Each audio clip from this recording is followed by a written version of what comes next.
जैसा लगातार पिछले कुछ दिनों से ये चर्चा अपने सामने आ ही रही थी, आप सब लोगों ने मीडिया के माध्यम से 7 तारीख को एग्जिट पोल भी दिखाए थे और 10 तारीख को अब जो आज चुनाव परिणाम आया है,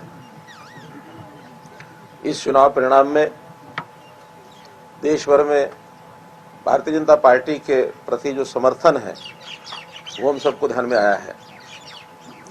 5 चुनाव हुए थे 5 राज्यों में, उत्तर प्रदेश, उत्तराखंड, गोवा, मणिपुर और पंजाब, जिसमें से 4 राज्यों में एकदम जिसको कहना चाहिए कंफर्टेबली बड़े सुविधाजनक तरीके से बहुमत के साथ भारतीय जनता पार्टी की सरकार बन रही है। केवल एक पंजाब ऐसा प्रांत है जिसमें आम आदमी की पार्टी की सरकार बन रही है। पहले से ही जैसे हमको पता है कि हरियाणा, पंजाब में कभी भी भारतीय जनता पार्टी की सरकार पहले भी नहीं रही और चुनाव लड़ने के नाते भी अब से पहले मात्र 23 विधानसभा सीटों पर ही हम लोग चुनाव लड़ते थे।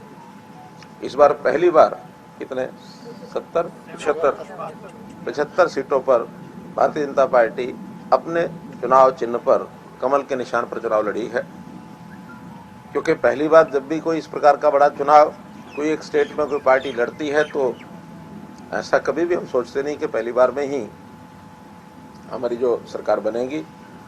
हरियाणा में भी हमने देखा कि जब हमने अकेले चुनाव लड़ना शुरू किया था सन 2000 में 2000 में भी अकेले ही लगभग 91 तो पीछे हो गया, यानी लगातार तो फिर 2000 के बाद, क्योंकि 1996 में हमारी मिलीजुली सरकार आई थी, 2000 के बाद लगातार हमने फिर अकेले चुनाव लड़ना शुरू किया, जिसका परिणाम 2014 में मिला हमको। तो स्वाभाविक है पंजाब में अभी और हमें संघर्ष करना पड़ेगा और हम आगे बढ़ेंगे। हरियाणा में हम सफलतापूर्वक अपनी सरकार जो चला रहे हैं, आगे आगे इसका असर पंजाब में भी हमको देखने में जरूर मिल जाएगा, लेकिन तब तक पंजाब के हमारे कार्यकर्ता भी और जो सपोर्ट हमसे हो पाएगी हम भी करेंगे ताकि पंजाब में हम अपनी गति आगे बढ़ा पाए। लेकिन 4 प्रदेशों में भारतीय जनता पार्टी की सरकारें बनी हैं, पुनः बनी हैं, इसलिए मैं सब देश भर के भारतीय जनता पार्टी के कार्यकर्ताओं को बधाई देता हूं और चारों प्रदेशों की जनता को भी बहुत बहुत एक प्रकार से उनका आभार प्रकट करता हूं और उनको श्रेय जाता है इस बात का कि उन्होंने भारतीय जनता पार्टी की नीतियों पर, विशेष तौर पर हमारे केंद्रीय नेतृत्व, देश के प्रधानमंत्री आदरणीय श्री नरेंद्र मोदी जी, हमारे गृह मंत्री श्री अमित शाह जी, हमारे राष्ट्रीय अध्यक्ष श्री जगत प्रकाश नड्डा जी और पूरी टीम, जिन्होंने बहुत मेहनत करके और प्रचार अभियान को सभी प्रदेशों में चलाया है, उनको भी एक प्रकार से सम्मान करते हुए और मैं इस बात का ज़रूर जनता को धन्यवाद करता हूं कि हमारी नीतियों पर, विचारधारा पर उन्होंने और विश्वास किया है और हमको एक बहुमत दिलाया है। सर, प्रचंड जीत की क्या मोटी वजह मान के चल रहे हैं?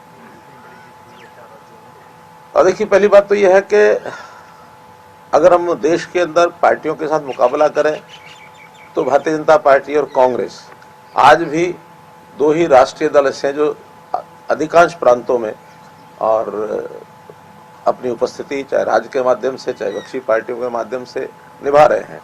लेकिन कांग्रेस का जो विचार है वो मैं समझता हूं धीरे धीरे देश की जनता उसको छोड़ती जा रही है, क्योंकि कांग्रेस की जो काम करने की पद्धति रही है वो लोग नेताओं के ताकत को जोड़ करके, ये इसकी ताकत है, इसकी ताकत है, कॉम्बिनेशन ऑफ लीडर्स, ऐसी वो अपनी ताकत बना करके शासन में चलते रहे हैं। लेकिन भारतीय जनता पार्टी सीधे सीधे अपनी विचारधारा के माध्यम से, अपनी उपलब्धियों के माध्यम से जनता के हित में काम करती है, विशेष तौर पर वो जनता जिसको मैं समझता हूँ सरकारी सहायता की आवश्यकता होती है। सरकार, भारतीय जनता पार्टी ऐसा मानती है कि लोकहित की सरकार होना अति आवश्यक है।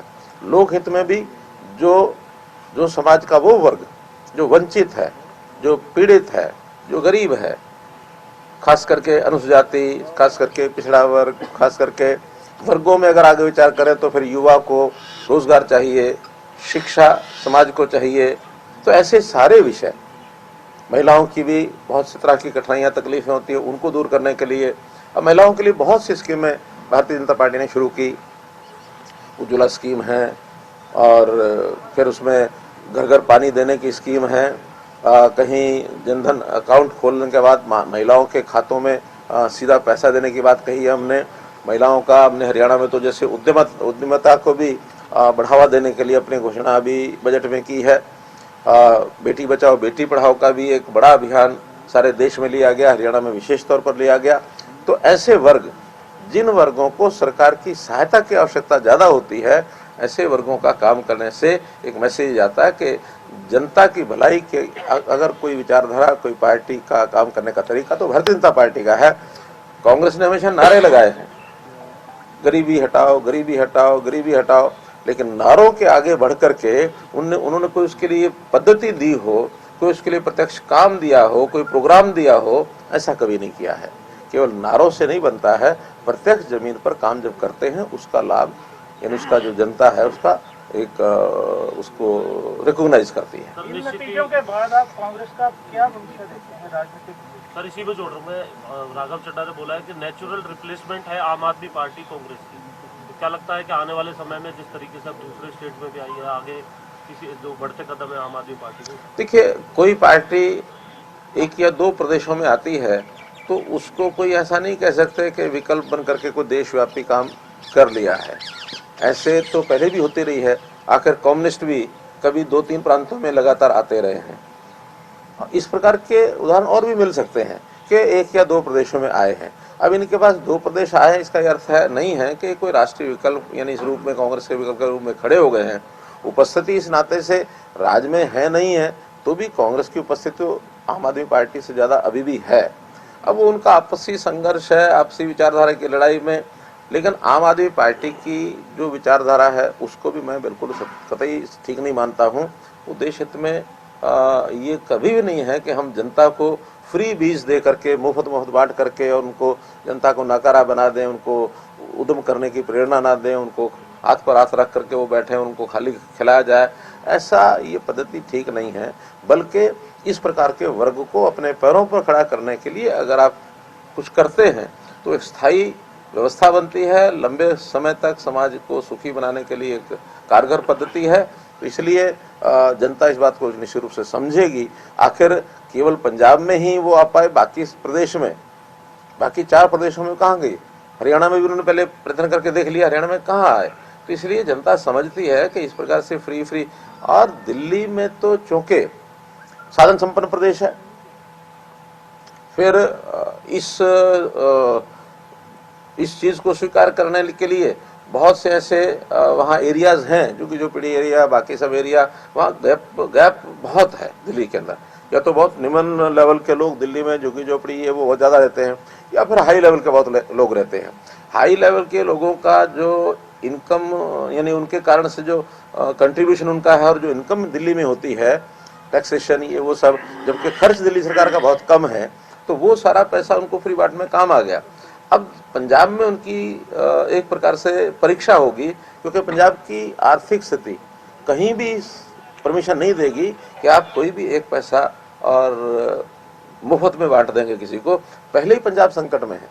हम हरियाणा में अपने जीएसडीपी डेट रेशो को 25% से नीचे रखे हुए हैं, वहाँ आज भी 40% पहुंचे हुए हैं।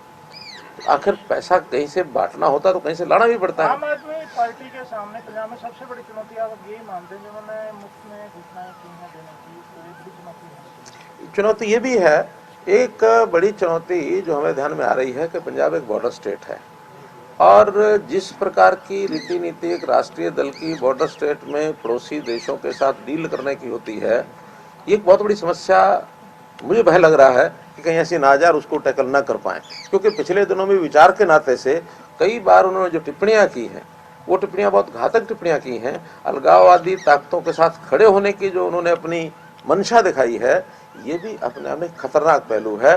पंजाब को सुरक्षित रखने में जो प्रयत्न एक राष्ट्रीय दल कर सकता है वो कितना करेंगे, वो भविष्य की बात है, मैं कुछ नहीं कह सकता। सर दिल्ली सीएम साहब, दिल्ली लगातार पानी मांगता रहता है, एसवाईएल का एक मुद्दा है। अब पंजाब में सरकार है, केजरीवाल जी कहते हैं कि पानी की आपूर्ति होनी चाहिए, इसको लेकर अभी ये विषय भविष्य में आएगा, किस रूप में आएगा, क्योंकि पानी लेने में हरियाणा पंजाब की लड़ाई है और पानी देने में दिल्ली हरियाणा की लड़ाई है। तो एक तरफ आम आदमी पार्टी की सरकार लेने वाली है, एक तरफ देने वाली है, तो अब देखेंगे वो कैसा रोल करते हैं। हरियाणा को हरियाणा से आपने कहा कि विचारधारा है, हरियाणा को ज्यादा सजग होने की जरूरत है। हरियाणा हमेशा ही सजग है, चाहे पंजाब में या पड़ोसी प्रदेशों में किसी की भी सरकार आए, हम हमेशा सजग रहते हैं। कभी भी किसी एक पार्टी के आने से हम सजग नहीं रहते और दूसरी पार्टी